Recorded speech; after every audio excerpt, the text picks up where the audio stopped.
for it.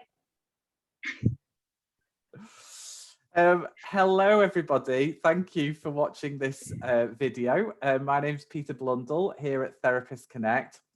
I'm delighted today to be joined by Punam Farmah. We met via Therapist Connect on Twitter, and what we thought we'd do is we'd do a little interview today to tell you a little bit about Punam. In particular, because she is going for the Board of Governors with the BACP, and the voting is currently open.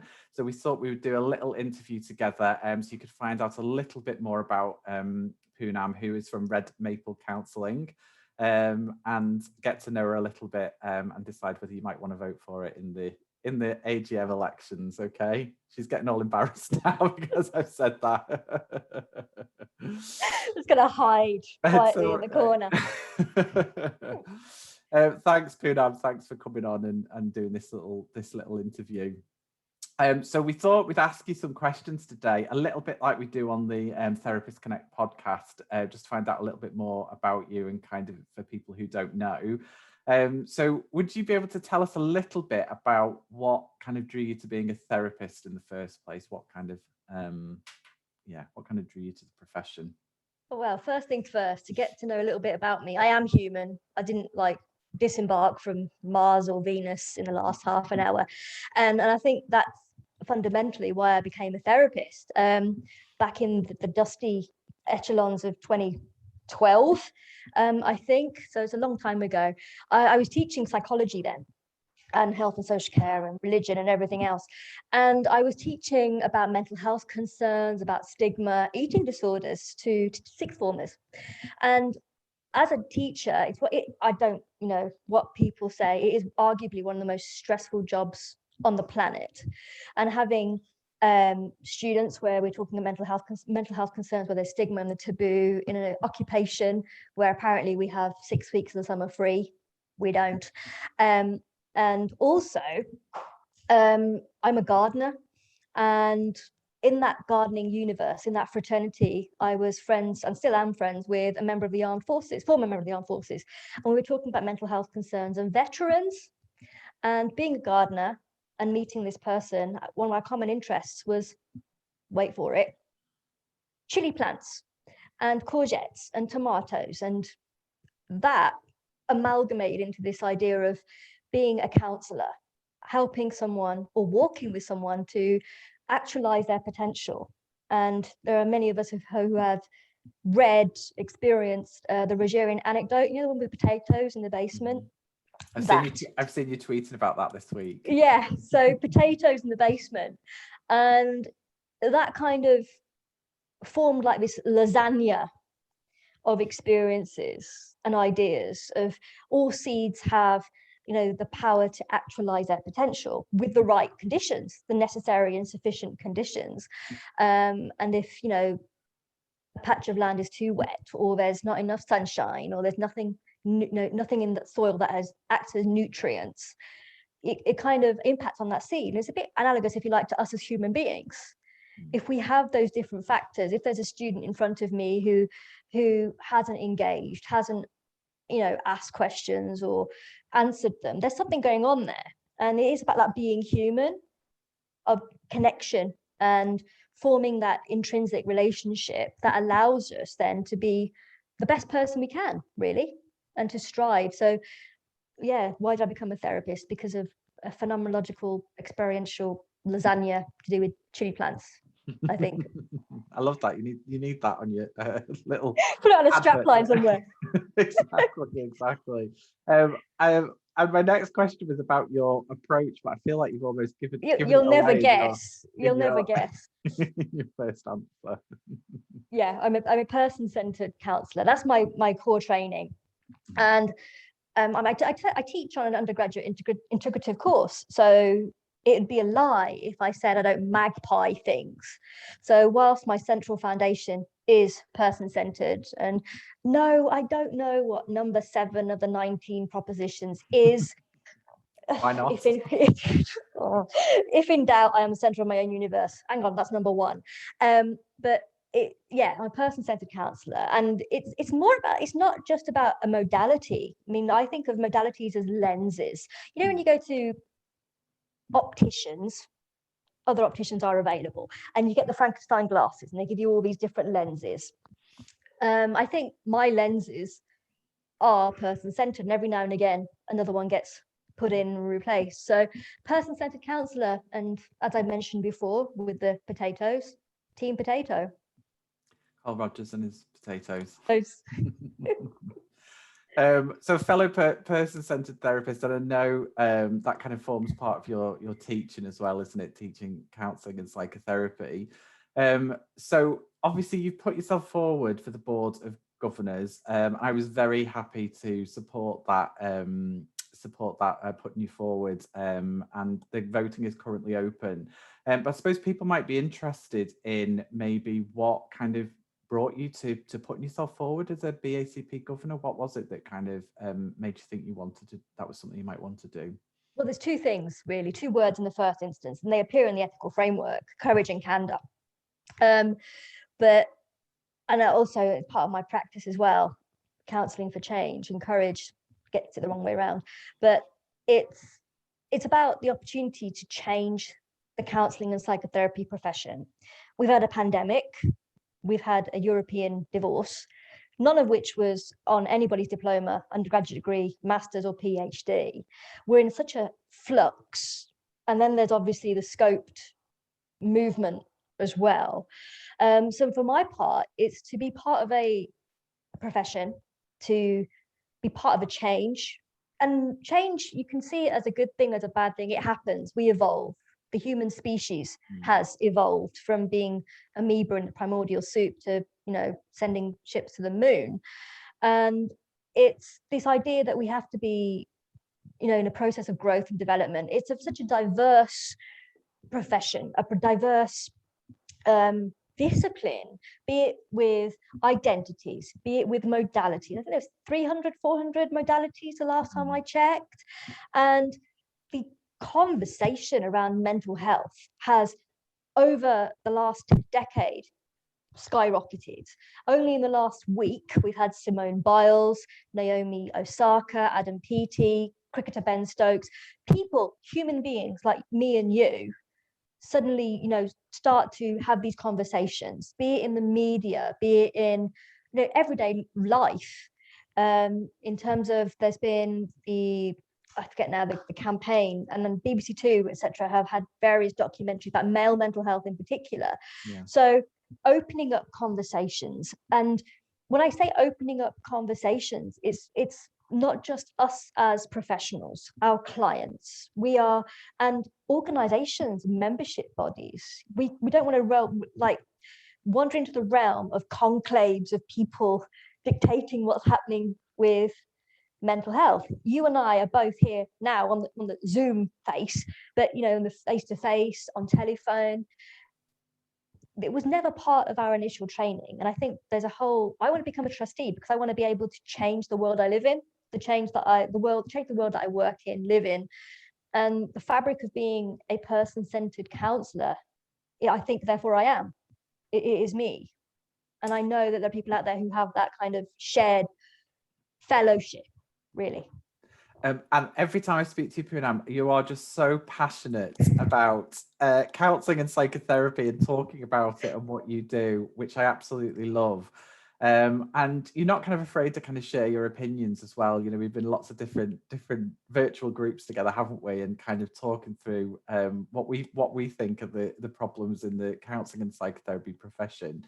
Could you maybe tell people what are the things that you are passionate about in terms of the profession, and what you think does need to change? We do need to be more inclusive. We need to be more welcoming. I think the days of, you know, closed shops are gone. And I think because we now live in a world where having a conversation is really important. Counselling and psychotherapy it's there, but it's not there. It's kind of in the shadow still, which is a very bad reference to James Bond, but it has to have an openness. And I talk about counselling and psychotherapy, and, you know, I'm not backward in coming forward with my opinions, because I'm a tutor on a course. I'm a counsellor in private practice. I'm a female counsellor of South Asian ascent. There are so many different variables. And contrary to popular belief, I don't look like Rogers. I don't look like Freud. I'm not a 6 foot tall white guy with money and is, well educated. And I talk about counseling and psychotherapy because I'm there. I'm in the thick of it. I'm here. I'm one woman, but I could easily slope off to the nearest coffee shop and not have this conversation with you. I could very easily not stand for governor. Well, I'm really glad that you are. One of the things that people might be very keen to hear about is what, you've mentioned the Scope Ed project. What are your kind of thoughts around that you're kind of willing to kind of put out there that people might be interested in? First of all, membership, Therapists Connect people, read it, go find out. I know it's not, it's not a Mills and Boons romance. I wouldn't raise your romance that high.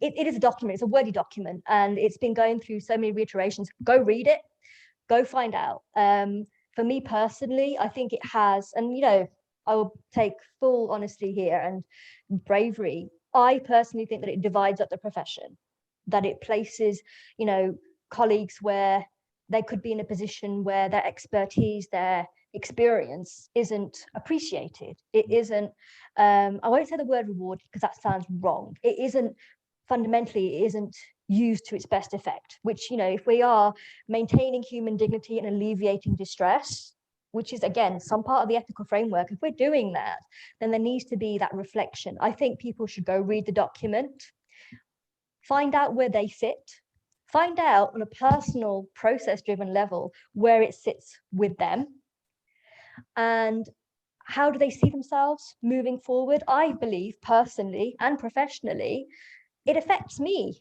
as a member. It draws upon my experience. It draws upon where I sit here today in front of you, in front of the, the viewers and the listeners. It impacts on what I want to do in 5 years' time. And actively engage in it, read it. Okay, you might need a thesaurus to get through some of it, but read it, find out what it means to you.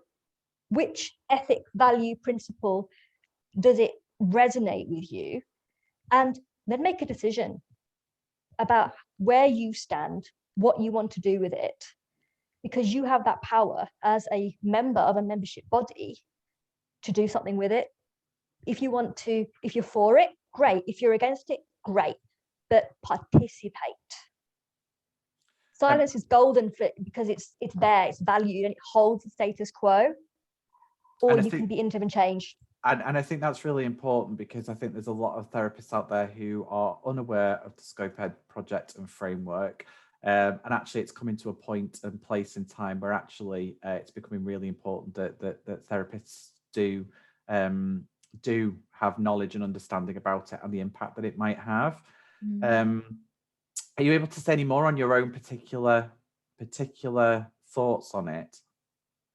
Only that I think it has the power, as I say, to be divisive, to create confusion, and to, even I looked at it and thought, well, where do I sit?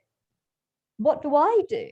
And, I'm not many, but X number of years into my counseling journey, and I know where I started. I have an idea of where I want to go, but the route in the middle, this scoped project kind of throws a few curves in it that might not necessarily be beneficial. So I think it needs active engagement by the membership. And I know membership have opinions, they have views. So addressing those is important. And I do think members' views should be heard and listened to by all of the membership bodies engaged in that project, for sure.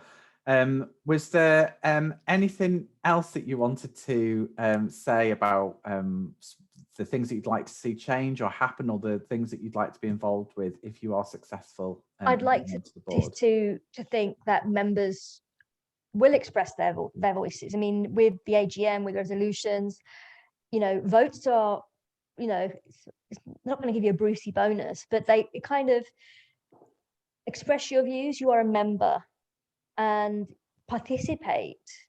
And if it's a membership body, is almost like a cross section of the society outside of it. Contribute, make your voice be known, share that view. I think we can't be complicit with walls of silence of, oh, I didn't know it was happening, and what's it got to do with me? I didn't realize, didn't think it was important. It's we are professionals, we are, you know, most grown-ups, adults, and making that decision about ourselves, taking ownership of ourselves, I think is really important. So to be a member is one thing, to be a member and be in awareness, I think, is really also very important. And then being active in terms of that membership, being active, and how we shape our membership bodies between us. And that's really important. Between us, we have to collaborate, and we are a community, a fraternity of counselors and psychotherapists. I mean, thanks to your lovely hashtag 18 months ago, I know there are colleagues internationally, nationally, locally, and we have to have that connective fraternity, a common union, really. We are all counselors, we are all, you know, psychotherapists. I know it's linguistics and semantics and whether they're, you know, linked or not, but we have a common pathway. We might walk it differently, but we're all heading in a similar direction. Some of us have straighter paths, some of us have narrower, some of us have bumpier paths, but we're all in this, you know, pathway together. And I think that camaraderie, that fraternity is really important. I think that has to hold. If we suddenly start dividing, and we're going to end up walking with canyons basically between us. And this is how political schisms happen. Even in counseling and psychotherapy, you'd think, even with the core conditions, it can at times feel like a pressure cooker of division, of hierarchies, of opposition and adversarial pathways. And I don't think, for me personally, you know, that would be a good look for counseling and psychotherapy.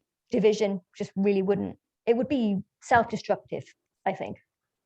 And that is probably one of the things that we bonded over in terms of talking about that passion to kind of bring people together and kind of almost, I know we can't always speak with one voice, but actually kind of grouping together to work passionately towards the things that we believe in. So I wish you every bit of luck in terms of your candidacy for BACP governor.